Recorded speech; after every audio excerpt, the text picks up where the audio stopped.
Ustaz Sahid Abdul Aziz melanjutkan kajian kemarin yaitu tentang fikih kurban. Kepada Ustaz Sahid Abdullah kami persilakan. Bismillah. Assalamualaikum warahmatullahi wabarakatuh. Innal hamdalillah nahmaduhu wa nasta'inuhu wa nastaghfiruh wa na'udzu billahi min shururi anfusina wa min sayyiati a'malina. May yahdihillahu fala mudilla lahu wa may yudlil fala hadiya lahu. Nashhadu an la ilaha illallah wa nashhadu anna Muhammadan abduhu wa rasuluhu la nabiyya wa rasula ba'da. Faqad qala ta'ala fil Qur'anil Karim, ya ayyuhalladzina amanu taqullaha haqqa tuqatih wa la tamutunna illa wa antum muslimun. Wa qala nabiyyuna Muhammad sallallahu alaihi wasallam fil hadits asy-syarif, may yuridillahu bihi khairan yufaqihu fid din wa man salaka tariqan yaltamisu bihi ilman sahalallahu bihi tariqan ilal jannah. Amma ba'd. Bapak Ibu jamaah Masjid Taqwa yang dimuliakan Allah Subhanahu wa taala, puji syukur senantiasa kita haturkan atas kehadirat Allah yang telah memberikan kepada kita banyak sekali nikmat dan hidayahnya, baik itu nikmat iman, Islam, dan juga nikmat kesehatan, sehingga pada kesempatan malam hari ini kita bisa hadir dalam kajian ini. Sholawat dan salam semoga senantiasa tercurahkan kepada junjungan Nabi besar kita Muhammad sallallahu alaihi wasallam beserta keluarganya, para sahabatnya, para tabi'in, tabi'ut tabi'in, dan seluruh pengikutnya yang senantiasa mengikuti jejak dan risalah beliau sampai yaumul qiyamah. Untuk mendapatkan pahala dan barokah dari Allah, mari kita buka majelis kita dengan membaca basmalah. Bismillahirrahmanirrahim. Bapak Ibu yang dimuliakan Allah Subhanahu wa taala, mohon maaf atas keterlambatannya. Tadi agak kesurian ya pulang dari Bandar Lampung, sehingga kita sholatnya di 13B. Dan insyaallah setelah ini masih ada satu jadwal lagi, Ba'da Isya di Punggur jam 8 kajian Muhammadiyah. Mungkin bisa sampai jam 9-an kita stop di sana. Mudah-mudahan kita semuanya diberikan umur panjang dan kesehatan oleh Allah Subhanahu wa taala. Amin ya rabbal alamin. Bapak Ibu yang dimuliakan Allah Subhanahu wa taala, kita masuk ke pembahasan berikutnya, yaitu taklimul akfar wal akhdhi minasy'ri liman arada ayyudhiyah. Hukum memotong kuku dan mencukur rambut bagi orang yang hendak berkurban. Namun sebelum kita membahas tema ini, Bapak Ibu yang dimuliakan Allah Subhanahu wa taala, kita mengingatkan kembali yang bahwasanya besok sore ya, Sabtu ba'da maghrib, kita sudah memasuki tanggal 1 Dzulhijjah ya. Kalau dari Majelis Tarjih Muhammadiyah menetapkan bahwasanya 1 Dzulhijjah jatuh pada hari Sabtu dan Idul Adha jatuh pada hari Senin tanggal 17 Juni ya. Kalau pemerintah bagaimana? Menunggu sidang isbat dulu, dan insya Allah ya nanti lebarannya bareng antara pemerintah dan Muhammadiyah, yaitu di hari Senin tanggal 17. Nah, yang berbeda sama Saudi Arabia, insya Allah di Saudi ya, kawan-kawan yang berhaji ya, insya Allah di Saudi wukufnya hari Sabtu, dan Idul Adha-nya hari Ahad kan gitu ya. Ustaz, nah berarti tidak bareng dong kan gitu ya. Insya Allah kalau kita di sini bareng Bapak Ibu ya, cuman kita berbeda dengan Saudi Arabia. Lalu bagaimana puasa 9 Dzulhijjahnya? Ya, bukannya nanti ada puasa Arafah, kan ya? Bapak Ibu yang dimuliakan Allah Subhanahu wa taala, kalau kita lihat hadis-hadis yang ada, puasa Arafah ini sudah dikerjakan oleh baginda Nabi SAW sebelum syariat haji itu ada. Jadi apa? Sebelum haji disyariatkan, Nabi SAW dan para sahabat sudah melaksanakan puasa 9 Dzulhijjah. Ya, jadi pendapat yang kuat, puasa 9 Dzulhijjah itu tidak ada kaitannya dengan wukuf di Arafah. Ya, tadi apa? Ya, 9 Dzulhijjah wukuf di Arafah. Lalu bagaimana ini kalau kemudian apa? Ya, di Saudi wukufnya hari Sabtu, kemudian insya Allah kita puasa Arafahnya hari Ahad, karena hari Seninnya kita Idul Adha. Nah, ini bagaimana Pak Ustaz? Ya, maka kemudian kalau kita lihat ya dari hadis yang ada, ya puasa Arafah ini dikaitkan dengan tanggalnya, bukan dikaitkan dengan wukufnya. Jadi Bapak Ibu yang dimuliakan Allah Subhanahu wa taala, ya mari kemudian kita mengikuti apa namanya ketetapan dari pemerintah yang ada.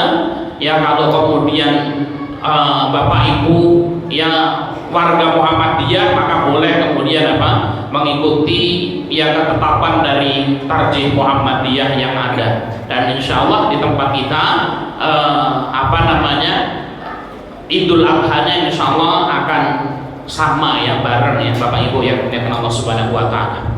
Toyib Bapak Ibu yang dimuliakan Allah Subhanahu wa taala, ada sebuah hadis dari baginda Nabi SAW. Beliau sallallahu alaihi wasallam bersabda dalam hadis yang sahih, "Ma min ayamin al-amalu shalih fihi ahabbu ilallah." Kata Nabi sallallahu alaihi wasallam, tidak ada amalan yang paling dicintai oleh Allah Subhanahu wa taala yang dari amalan yang dikerjakan pada 10 hari pertama bulan Dzulhijjah. Sehingga para sahabat pun bertanya kepada baginda Nabi SAW, "Ya Rasulullah, wala jihad fisabilillah." Apakah amalan yang dikerjakan pada 10 hari pertama bulan Dzulhijjah itu lebih dicintai oleh Allah Subhanahu wa taala dan tidak bisa dikalahkan dengan amalan apapun termasuk jihad fisabilillah? Maka kemudian Nabi SAW bersabda, wala jihad fisabilillah, tidak bisa dikalahkan pahalanya juga dengan jihad fisabilillah, illa kecuali rajulan, seorang laki-laki, kharaja min baitihi, yang keluar dari rumahnya, walam yarji min dzalika bisyai, kemudian apa? Pergi ke medan ya jihad dan tidak pulang dengan membawa sesuatu apapun. Artinya sudah meninggal. Nah, ini baru bisa mengalahkan amalan yang dikerjakan di 10 hari pertama bulan Dzulhijjah. Nah, Bapak Ibu yang dimuliakan Allah Subhanahu wa taala, yang menjadi pertanyaan berikutnya, Pak Ustadz, amalan-amalan apa saja yang perlu kita kerjakan di 10 hari pertama bulan Dzulhijjah? Di mana 10 hari pertama bulan Dzulhijjah, Bapak Ibu yang dimuliakan Allah Subhanahu wa taala, adalah ya Syahrul Haram. Satu, termasuk bulan haram, di mana pada bulan tersebut ya pahala-pahala dilipat gandakan oleh Allah Subhanahu wa taala. Dan para ulama sepakat, siang hari terbaik di muka bumi ini adalah 10 hari pertama bulan Dzulhijjah.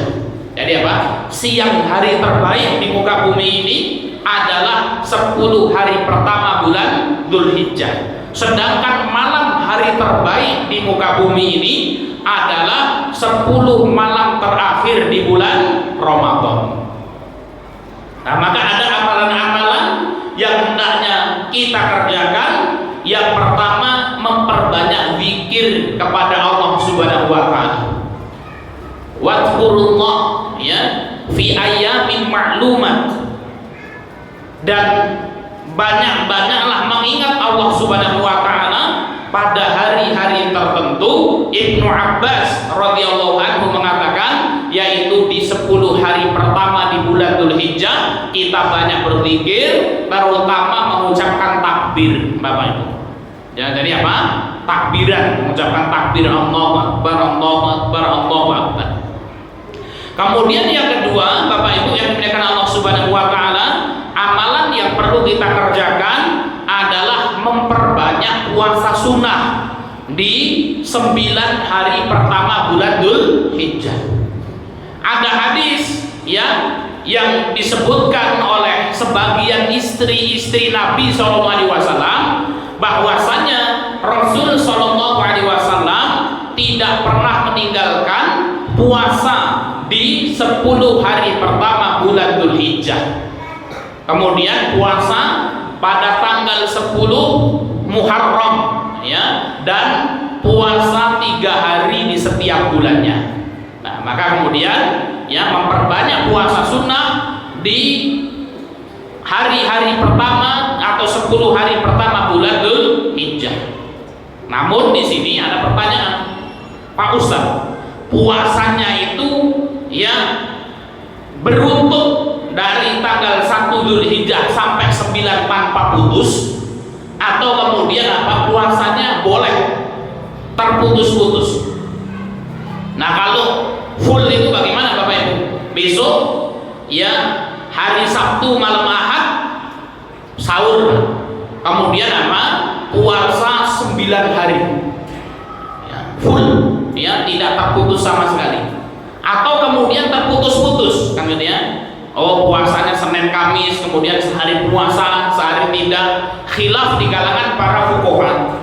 Ya, pendapat yang pertama boleh berpuasa full dari tanggal 1 sampai tanggal 9 berdasarkan hadis ini tadi, dan ini dilakukan oleh sahabat ya Ibnu Umar yang melakukan hal ini. Namun di sana juga ada hadis riwayat dari Aisyah radhiyallahu anha yang mengatakan, aku tidak pernah melihat Rasul SAW berpuasa di 10 hari pertama bulan Dzulhijjah.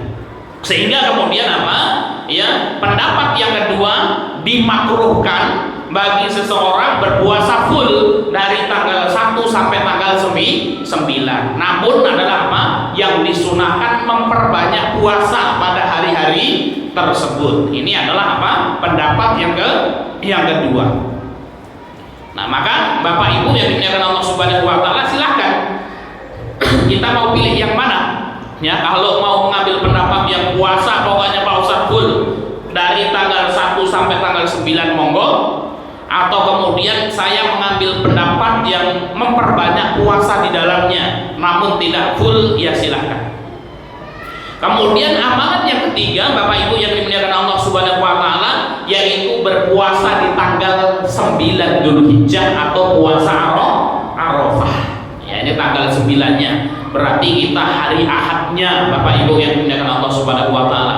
Senin Lebaran, hari Ahadnya kita puasa pada tanggal 9 Dzulhijjah. Kata Nabi SAW, siyam yaumul Arafah, puasa pada hari Arafah, yaitu pada tanggal 9 Dzulhijjah. Ahtasibu 'alallah, aku berharap kepada Allah Subhanahu wa taala, ayyukaffira, ya, agar dihapus dosa-dosa baik tahun yang lalu maupun tahun yang akan datang.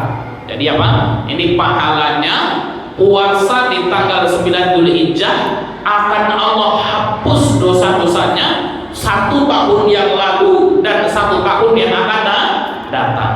Nah, kalau kita ini nggak bisa memperbanyak puasa dari tanggal 1 sampai 9, Pak, ya, minimal tanggal 9 kita berpuasa Arafah itu, berpuasa 9 Dzulhijjah itu, agar diampuni dosa-dosa kita yang lalu dan yang akan datang.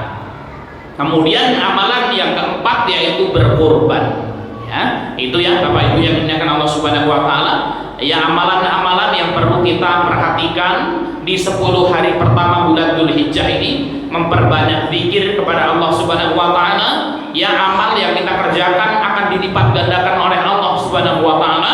Kemudian yang kedua, puasa tanggal 1 sampai tanggal 8 ya full bagi yang berpendapat full. Ya kemudian apa? Memperbanyak saja tidak full, ya silahkan mau mengambil pendapat yang kedua ini. Kemudian yang ketiga yaitu puasa pada tanggal 9 Dzulhijjah, dan yang keempat berkurban. Demikian Bapak Ibu yang dimuliakan Allah Subhanahu wa taala, mudah-mudahan bisa memberikan ya perhatian bagi kita semuanya. Kita masuk ke pembahasan kita. Hukum memotong kuku dan mencukur rambut bagi orang yang mau berkorban. Ada hadis dari Ummu Salamah, anna Nabiyya sallallahu alaihi wasallam qala, bahwasanya Nabi sallallahu alaihi wasallam bersabda, idza dakhaltal asyra.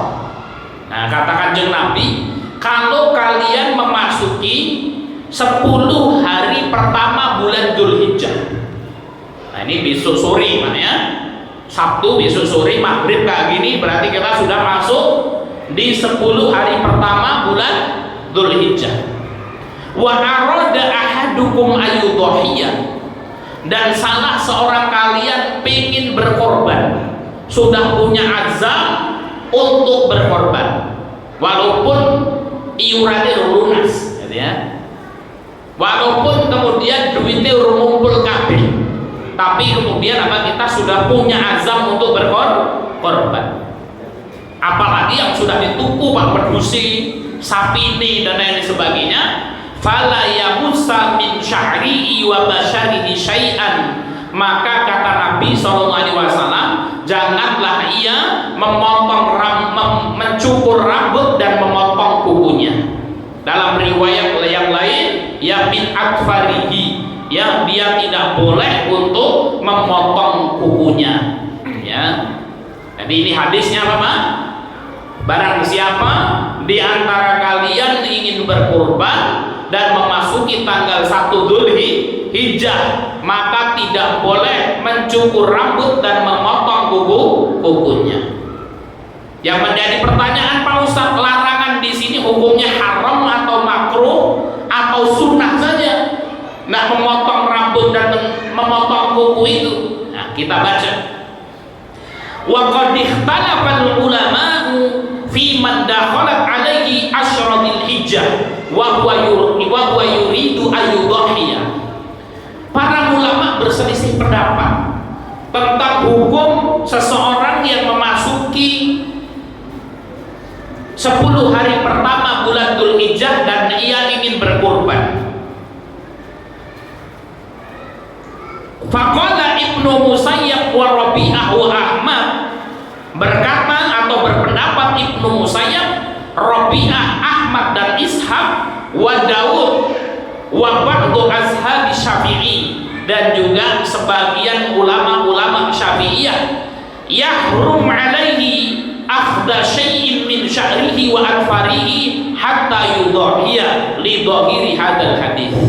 Ini pendapat pertama, yaitu pendapatnya Ibnu Musayyab, Rabi'ah, Ahmad, Ishaq dan sebagian ulama Syafi'i, yang larangan pada hadis ini hukumnya haram, Bapak Ibu. Jadi kalau haram itu tidak boleh, dosa. Ya.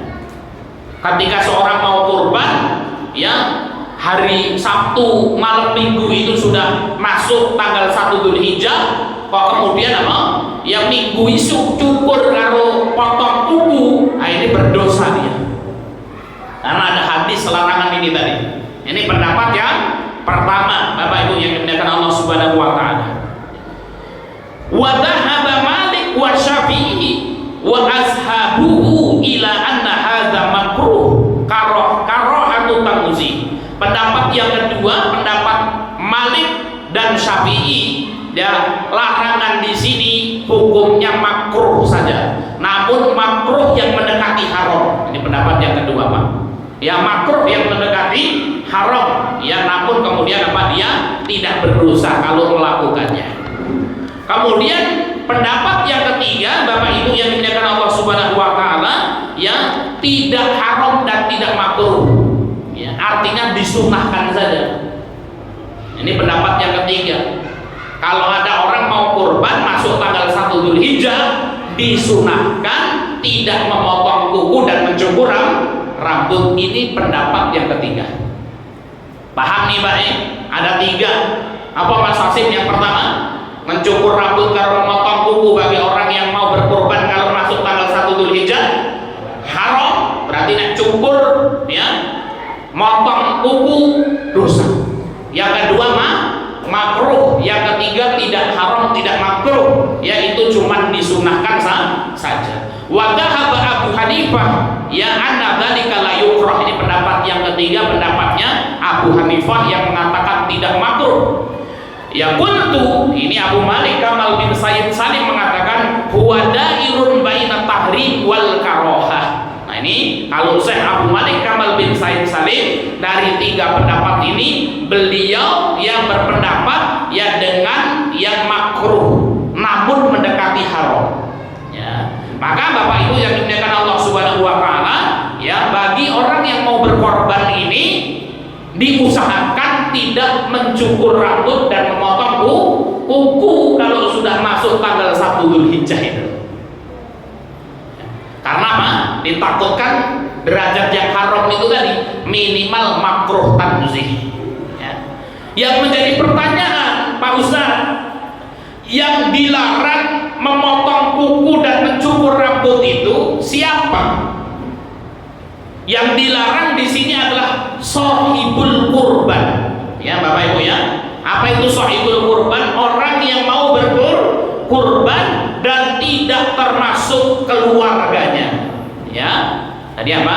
Contoh Mas Heri, ya, dia mau berkorban kambing, diatasnamakan Mas Heri dan keluarganya, kan gitu ya. Sehingga kemudian keluarganya diniatkan agar mendapatkan pahala kambing kurbannya itu. Maka yang dilarang yang untuk memotong rambut, memotong kuku adalah Mas Herinya. Ya, bagi anaknya, bagi istrinya, maka kemudian apa? Tidak dilarang untuk melakukan hal tersebut. Paham nih Bapak Ibu deh? Nah itu. Kita lanjutkan Bapak Ibu yang dimuliakan Allah Subhanahu wa taala. Faidatan, ya, ada 2 faidah penting dalam hal ini. Al-murad binahyi an akhdhi dhufri yasmal izalatuhu bil qalami wal kasri wa nahwihi. Yang dimaksud, ya, memotong kuku yaitu dengan memotongnya atau menghancurkannya. Menghancurkan seperti apa? Nah, Mas Hasim karo lamun-lamun duwe kuku dicapati. Nah, kan benar. Nah, ini maka kemudian apa? Ini masuk dalam larangan ini, tidak boleh. Wal man'u min akhdhi sya'ri, dan larangan mencukur rambut itu yasmal al-halqi wa taqsir wa natfu wa nahwu. Larangan mencukur rambut adalah apa? Yaitu dilarang memendekkannya atau menggundulnya atau mencabutnya. Bapak Ibu yang dimuliakan Allah Subhanahu wa taala. Jadi apa? Enggak boleh memendekkan, enggak boleh gunduli, enggak boleh mencabut. Ya. Wasawaun fi dzalika sya'ril ibti wa syaribi wal anati. Nah, ini disebutkan oleh Syekh ini. Sama saja yang dilarang di sini seluruh rambut. Sya'rul ibti, rambut apa itu? Kelek ya bahasa Indonesia nih, Pak Haji Muisin. Ketiak kan gitu ya. Sya'rul ibti, ya, ketiak, wa syaribi, kumis, jenggot, wal anati atau bulu kemaluan. Nah ini ora oleh Pak. Pokoknya seluruh rambut-rambut sing nempel ning awak iku ora oleh dicukur, ora oleh dijebut. Nah ini cok ngresiki wulu keteke dibebi. Nah biarkan karo dibromoti ning dian kan. Mas Hasim jebuti kan. Nah maka kemudian tidak boleh. Pak Ustaz ini ada bulu sedikit, ya, dibuang. Nah ini tidak boleh. Ya, bagi yang mengatakan haram maka berdosa. Wa ra'su ghairu dzalika min syu'uril badan, pokoknya seluruh rambut-rambut yang menempel di badan tidak boleh. Ada yang bertanya, Ustaz, apa hikmahnya ini? Kok orang boleh ya nyukur rambut dan lain sebagainya?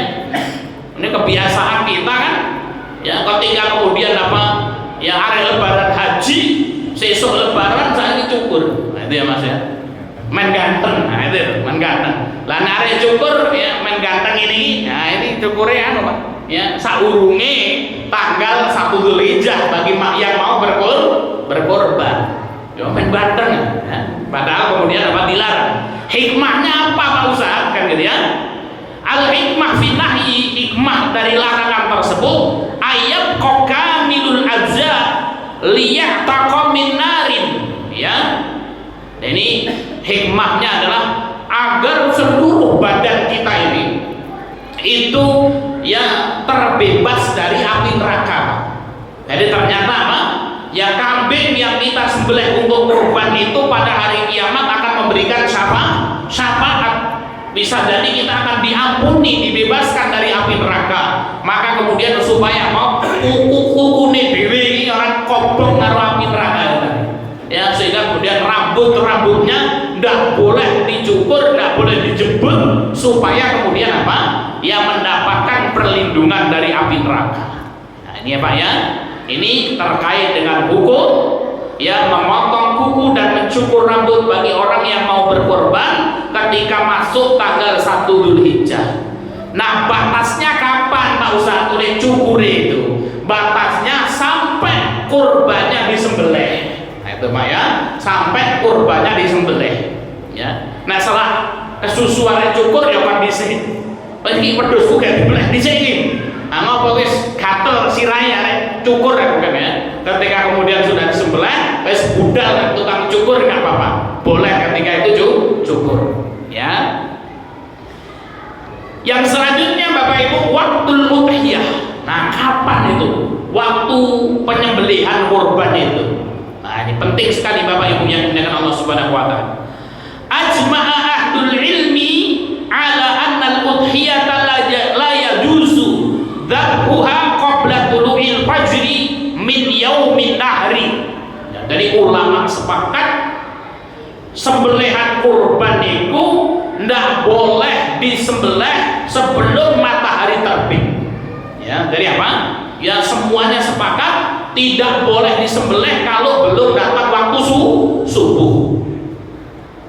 Pak Panut ngomong, Pak Ustaz, aku arek korban pedus, tapi alhamdulillah Pak Ustaz kan gitu ya, mau jam 3 bengi wis tak sembelih pedusi, wis mateng, wis dadi sate, dadi rendang dan lain sebagainya. Ya men ngomong sakurungi sholat Idul Adha biar bisa makan pedus dhisik. Nah ini nyembelihnya sebelum datang waktu subuh tanggal 10 Dzulhijjah Pak. Maka kemudian apa ini tidak sah berdasarkan kesepakatan para ulama. Tapi insya Allah ya ono sing ini kan ya. Walaupun di zaman Nabi ya ono kan yang nyembelih seperti ini. Wahtalafu fi ma ba'da dzalik. Adapun setelah sholat subuh itu khilaf di kalangan para ulama. Faqala Syafi'i wa Daud wa Ibnu Munzir wa akharun. Pendapat yang pertama pendapat Syafi'i, Daud dan Ibnu Munzir serta ulama yang lain, yadkhulu waqtuha idza tala'ati syamsu wa madha qadra salatil id wa khutbataini fa inna ba'da hadzal waqti ajza'ahu sawa'un shallal imam amla wa sawa'un shallal mudhi amla wa sawa'un kana min ahlil amsari awil qura awil bawadi. Nah itu Pak ya, jelas dari Mas Riki ya, terjemahnya sih katanya. Nah pendapat pertama pendapat Syafi'i, pendapat Abi Daud itu Bapak Ibu ya, waktu penyembelihan kuwi kalau kemudian apa sudah masuk waktu subuh, kemudian apa kira-kira ya masuk waktu subuh, kemudian yang masuk perkiraan waktu ya imam sudah melaksanakan sholat, kemudian sudah selesai khutbah dan imam sudah selesai menyembelih kurbannya. Gue perkiraan ini Pak pendapat yang pertama. Contoh sholat Idul Adha jam berapa Mas Agung? Jam 7 ya. Ya, sholat Idul Adha jam 7. Kira-kira go sholat karo go khutbah terus imam nyembelih wedhus siji butuh waktu berapa menit? Setengah menit ya. Ya, kok setengah menit apa? Setengah jam ya, 30 menit ya, 30 menit. Ya nek dawet khutbah ya kok do Bali wong ya kan gitu ya. Wis khutbah pendek kan gitu ya. Salat khutbah kemudian apa? Imam midun nyembelih wedhus siji rampung kira-kira 30 menit atau setengah jam. Berarti setengah waktu. Jadi apa? Pendapat yang pertama ini pokoknya nek wis setengah waktu wis oleh disembelih. Nah, ini pendapat yang pertama. Ya. Mbok kemudian apa? Imam wis rampung apa belum gitu, Pak? Ya, pokoknya kemudian kira-kira nek imam rampung sholat khutbah karo nyembelih wedhus siji. Ya itu pendapat yang pertama. Setengah waktu sembelih. Contoh orang Mas Heri ya sabar nang kampung halamannya misalnya pelosok pedalaman. Nah kalau orang wong kan gitu ya. Ya kur kampung sini. Orang mengadakan sholat Idul Adha. Wah, ini sholat disembelih burung gitu kan ya. Nah, arek sholat Idul Adha kok ora ono, kan ada. Terpencil uripe, Pak, kan ada. Waduh, gimana nih? Oh, perkiraan nek nang Masjid Taqwa Magelangan biasanya jam 7 mulai, jam setengah 8 rampung. Maka Mas Heri di sana itu ya di pelosok pedalaman dhuwur gunung itu nunggu. Wis piro? Setengah 8 iki kira-kira wis rampung khutbah salat karo ya imam menyembelih wedhus siji sudah oke, sudah boleh disembelih. Ini pendapat yang pertama. Yang kedua waqala Atha wa Abu Hanifah, pendapat Atha dan Abu Hanifah. Yadkhulu waqtuha fi haqqi ahli al-qura wa wal bawadi idza qala al-fajr tsani wa la yadkhulu fi haqqi ahli al-amsari hatta yusalliya imam wa yakhutub fa in dabaha qabla dzalik ya lam yajuzhu. Nah ini pendapat yang kedua, pendapat Atha dan Imam Abu Hanifah ya wong kutha karo mbul kluthuk iki beda hukume Pak. Ya apa wong mbul kluthuk iki Pak? Wong pedalaman ya. Ya wong kutha karo wong mbul kluthuk beda. Nek wong mbul kluthuk bar subuh wis oleh disembelih. Ana wong nang umbulan adoh. Kemudian apa baru subuh wis oleh nyembelih, pendapat yang kedua. Wis sembelih langsung sikat eksekusi gitu ya. Boleh. Tapi nek wong kutha, nah kaya Magelangan ini kan wong kutha kan gitu. Maka kemudian apa? Belum boleh menyembelih sampai kemudian apa? Ya waktunya kira-kira imam selesai sholat, khutbah dan menyembelih kurbannya. Itu kalau pendapat yang kedua. Wa qala Malik la yajuzu dabhuha illa ba'da shalah al-imam wa khutbatihi wa dabhihi. Nah, pendapat yang ketiga pendapat Malik, ya orang sah dikira-kira waktu nih. Ya pokoknya nek Malik ini nyata real. Pokoknya nek imam wis rampung salat, rampung khutbah, rampung nyembelih kurbani, maka boleh untuk menyembelih ketika itu. Yang keempat wa qala Ahmad la yajuzu qabla shalah wa yajuzu ba'daha qabla dabhil imam. Nah, ini pendapat yang keempat itu, pokoknya wis rampung sholat boleh disembelih walaupun durung khutbah, Pak. Gitu ya. Nah, ini nambah mumet nih. Bisa langsung tarik ke saya kan gitu ya. Pendapat yang paling kuat Mas Agung kan gitu ya, adalah apa? Yaitu waktu menyembelih kurban ini waktunya adalah setelah ya imam selesai khutbah, kemudian selesai sholat dan selesai sholat. Itu yang pendapat yang kuat ya, bukan selesai ditambah ini Pak Ustaz apa namanya selesai nyembelih kurbannya, karena kemudian kadang-kadang imami orang kurban kan gitu. Nah maka pendapat yang kuat ini pokoknya kalau kemudian apa, kapan waktu menyembelih? Waktu menyembelih kalau imam rampung khutbah dan rampung sholat. Contoh Mas Aan ya imam nanti ya imam masjid kuwi ya besok nih ya, kemudian apa di Masjid Taqwa Magelangan ini kan ya. Maka kalau kemudian apa imami ya belum selesai khutbah atau belum selesai sholat dan khutbah, maka tidak boleh ngenteni di sini. Ya, bagi yang mau disembelih di rumah misalnya, kemudian jamaah masjid ini, contoh Pak Bari arek korban wedhus, tapi Pak Ustaz arek tak sembelih nang omah apa cilik Pak Ustaz izin nang masjid kan gitu ya. Nah, maka kemudian apa? Mbah Bari boleh menyembelih kambingnya itu ngenteni Masjid Taqwa Magelangan rampung sholat, rampung khutbah. Nah, ini pendapat yang kuat terkait hal ini. Nah, di zaman Nabi SAW yang ada seorang sahabat yang kemudian apa? Rasulullah SAW selesai sholat dan khutbah, wong iki teko mundur laporan, ya Rasul, alhamdulillah wedhusku wis tak sembelih. Nah, ini ya, ini kita bacakan nih hadisnya ini ya, hadis dari Burdah. Ini lucu ya, wong gokil juga nih sahabat kan gitu ya. Nah, ini faqala Abu Burdah, ya Rasulullah, dabahtu qabla an usalliya, ya. Ya Rasul, korban wis tak beleh saurunge salat, ya. Jadi saurunge salat beleh dhisik kan gitu ya.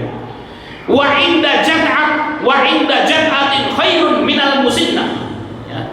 Dan kambing yang saya sembelih ya Rasul itu wedhus gembel umur 6 bulan. Wah, itu ya. Aku luwih apik ya Rasul. Ayo ya. Wis nyembelih apa Pak?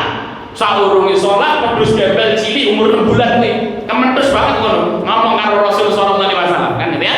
Wa inda jad'ah khairun minal musinnah. Ini kesabaran Rasulullah itu luar biasa.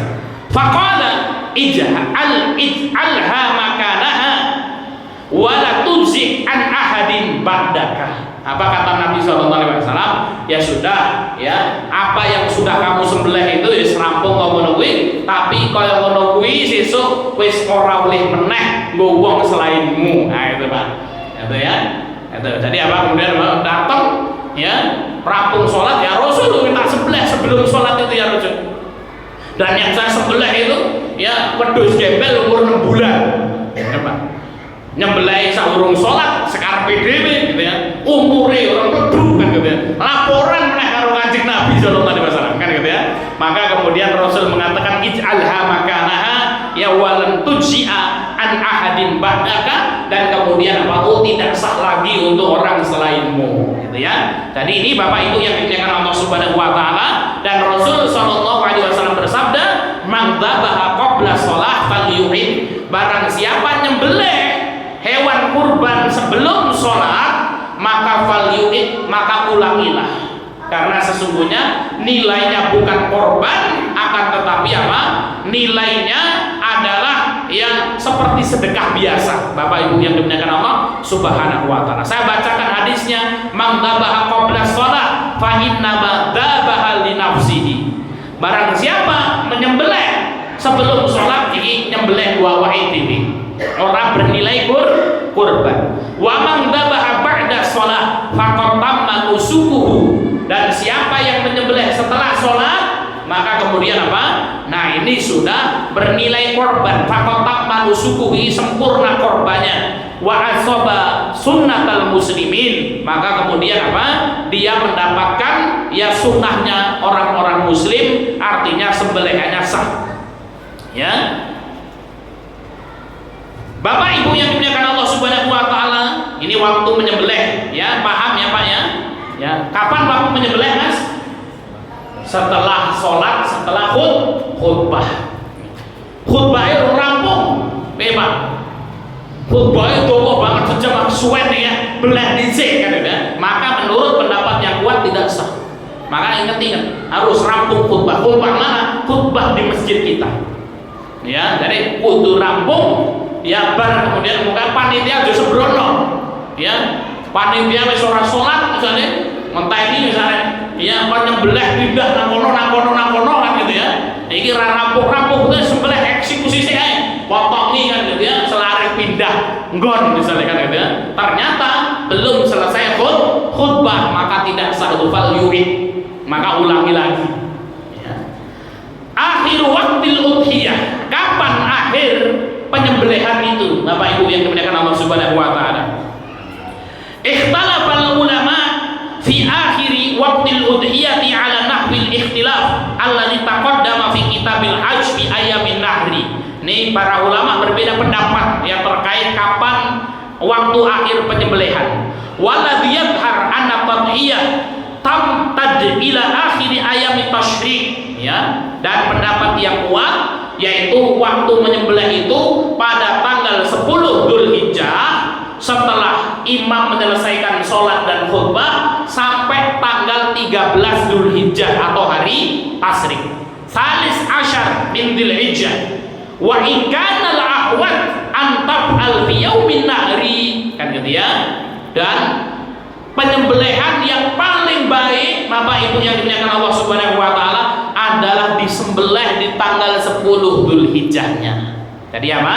Di hari pertama, Pak, bagusnya itu. Lil ijma' ala ijza'iha fihi wallahu a'lam. Dan kemudian apa? Ya karena kemudian akan mendapatkan pahala yang sempurna itu. Ya, jadi apa? Ya, kalau kemudian apa? Kita kurban, Pak, ya, maka jangan diundur-undur. Usahakan disembelih pada tanggal 10 Dzulhijjah. Itu pahala yang paling gede dan paling afdolnya disembelihnya pada tanggal 10 Dzulhijjah. Ya. Tapi kadang-kadang orang terus engkau dibeleh hari keluru, ya. Masjid Taqwa Magelang kapan? Insya Allah nyembelih hari kedua. Kenapa? Karena panitia ini sing ngurus ning masjid sing liyane, kan. Sing melas jamaah sing korban kuwi, kan gitu ya. Maka afdolnya disembelih pada hari pertama, gitu ya, Bu, ya, disembelih pada hari pertama. Sudah masuk Isya? Belum, ya? Kita bahas lagi, ya. Maka nudabhi wa nahri, masih ada satu sesi pertemuan lagi ya, Mas, ya. Insyaallah ya, sebelum masuk Idul Adha, ya. Nanti kita akan bahas pembagian daging kurban ini kemana saja, kan gitu ya. Ya, apa yang boleh dibagikan, apa yang tidak boleh dibagikan, ya. Panitia yang masak daging kurban itu bagaimana hukumnya, kan ya. Insya Allah nanti akan kita bahas. Maka dzabhi wa nahri, tempat penyembelihan kurban. Nah, ini Pak, ya. Yusra' ba'da sholatil Id, gitu ya. Disyariatkan nyembelih kurban setelah sholat Id. Ayat bahal mudahi aw yanhar fi ayyi makanin sya'a. Boleh disembelih di mana saja. Ya. Ning sawah, ning kebon, ning buri omah, nah, itu boleh. Hukumnya boleh disembelih di mana saja. Fi manzilihi aw ghairihi, baik di rumahnya atau di tempat yang lain. Kama yusra ayat baha fil musalla, kama fi hadis Jundub ibnu Sufyan. Ya qala. Akan tetapi kemudian apa? Ya, yang paling afdol, kita lanjutkan sebentar Bapak Ibu. Yang paling afdol itu disembelih di musalla atau di masjid. Ya, syahidtu al-adha ma'a Rasulillah sallallahu alaihi wasallam. Ini ada sahabat yang ngomong, aku sholat Idul Adha bersama Nabi sallallahu alaihi wasallam. Falam ya'ud anna shala wa faragha fi sholat min sholatihi sallama. Kemudian apa? Setelah selesai melaksanakan sholat Id, gitu ya, Rasulullah sallam fa idza huwa yara ya lahmal adhi qad biha, ya, qabla ayyafragha min sholatihi. Tiba-tiba Rasul sallallahu alaihi wasallam rampung sholat itu suatu hari. Rasul sholat Idul Adha karo sahabat. Rampung sholat, salam, nengok Rasulullah wis suruh apa, Mas? Daging kurban. Wis ana sing nyembelih, Pak, kurban wis sembelih, kan gitu ya. Faqala man kana dzabaha udhiyatahu qabla ayusalliya falyadbah makanaha ukhra. Sapa iki wis nyembelih, kan gitu ya. Kemudian Rasul mengatakan barang siapa yang nyembelih, ya, hewan kurbannya sebelum sholat, maka genti, nggak sah itu. Wa man kana lam yadbah falyadbah bismillah. Nah, bagi yang belum nyembelih, maka kemudian sembelihlah dengan mengucapkan basmalah. Tadi apa ceritanya Pak Ade sini? Rasul sholat Idul Adha karo sahabat. Rampung sholat salam, assalamualaikum, wis ana daging dietel-etel. Iki berarti sahabat kan ramai sholat ya, Pak. Malah ngetel-ngetel daging lho. ya salam, assalamualaikum itu ada kan. Kemudian Rasul ngomong, barang siapa yang nyembelih ini hewan-hewan kurbannya ini, kemudian sebelum sholat maka kemudian merasa ini rasa, sehingga nyembelih maka disembelih. Ini menunjukkan apa? Para sahabat menyembelih kurbannya di rumah mereka masing-masing atau di musola. Di musola karena apa? Sholat bersama Rasul Shallallahu Alaihi Wasallam. Jadi apa? Tempat menyembelih yang paling baik adalah apa? Di musola, di masjid. Itu ya Bapak Ibu yang dimuliakan Allah Subhanahu Wa Taala. Demikian yang bisa kita sampaikan. Insya Allah akan kita lanjutkan di pertemuan sesi yang terakhir pembahasan udhiyah, tentang daging udhiyah, daging korban, distribusinya kemana saja, yang nggak boleh dimanfaatkan apa saja, kan gitu ya. Hukum memberikan upah dari daging kurban kepada tukang jagal atau panitia, ya. Dan kemudian bagaimana kalau kemudian apa wong arek kurban wedhus hilang, kan gitu ya. Sapi ini hilang dicolong wong dan lain sebagainya. Nah itu bagaimana itu hukumnya? Insya Allah akan kita lanjutkan di pertemuan yang akan datang. Kita kembalikan ke pembawa acara.